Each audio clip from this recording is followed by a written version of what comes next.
got so much motherfucking design on right now. Bring it down, bring it down, make it clap. I got 3 old guys, I'm wild with it. Bitches on my line, and you know. Assalamualaikum warahmatullahi wabarakatuh. Perkenalkan, nama saya Rostina dari kelas 232A Prodi Manajemen Sekolah Tinggi Ilmu Ekonomi Makassar Maju. Di sini saya akan memberikan kesimpulan mengenai presentasi kelompok 2 yang berjudul Etika Perilaku Pelaku Bisnis. Materi kedua ini tidak berbeda jauh dengan materi pertama karena sama-sama membahas etika. Kalau sebelumnya membahas prinsip-prinsip etika bisnis, sekarang mengenai etika perilaku pelaku bisnis. Sebelum itu, kita harus mengetahui terlebih dahulu pengertian pelaku bisnis dan siapa saja sih pelaku bisnis itu.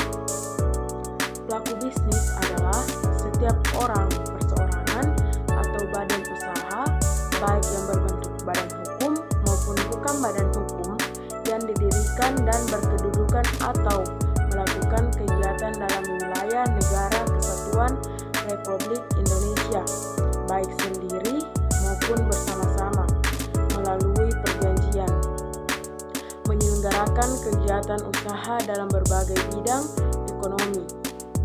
Selanjutnya yaitu, siapa saja sih pelaku bisnis itu?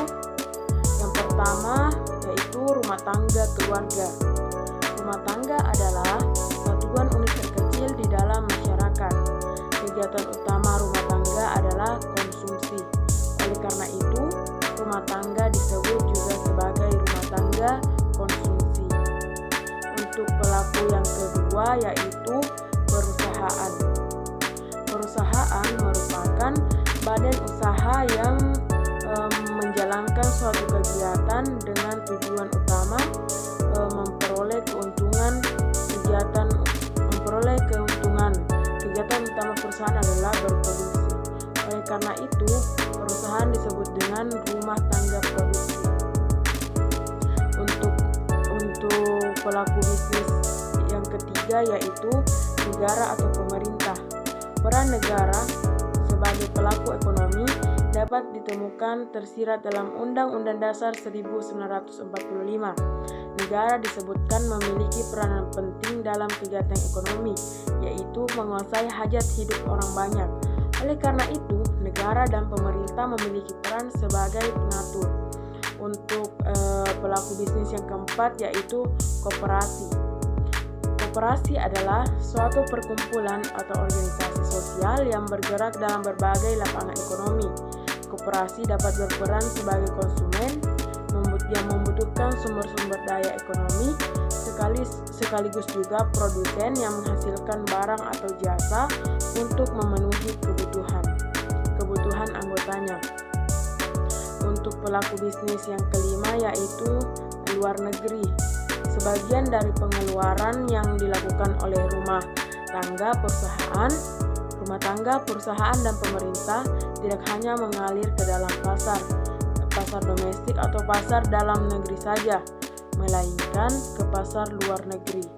Barang-barang yang didatangkan atau dibeli dari luar negeri disebut barang impor. Untuk selanjutnya yaitu seorang pelaku bisnis harus memiliki etika, karena etika dapat menjadi landasan yang sangat efektif bagi perilaku bisnis yang berkelanjutan. Berikut beberapa alasannya. Yang pertama, etika memberikan prinsip-prinsip moral yang mengarahkan perilaku bisnis untuk mempertimbangkan dampak jangka panjang dan berkepentingan berbagai pemangku kepentingan. Yang kedua,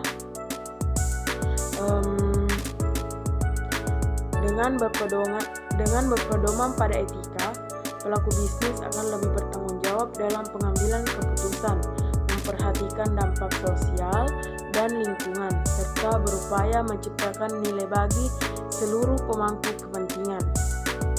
Yang ketiga, etika bisnis yang kuat dapat membangun reputasi dan kepercayaan perusahaan di mata konsumen, mitra, dan masyarakat, sehingga mendukung keberlanjutan usaha dalam jangka panjang. Untuk selanjutnya yaitu yang keempat, penerapan etika dalam praktik bisnis dapat mendorong inovasi, efisiensi, dan praktik-praktik bisnis yang lebih ramah lingkungan dan sosial.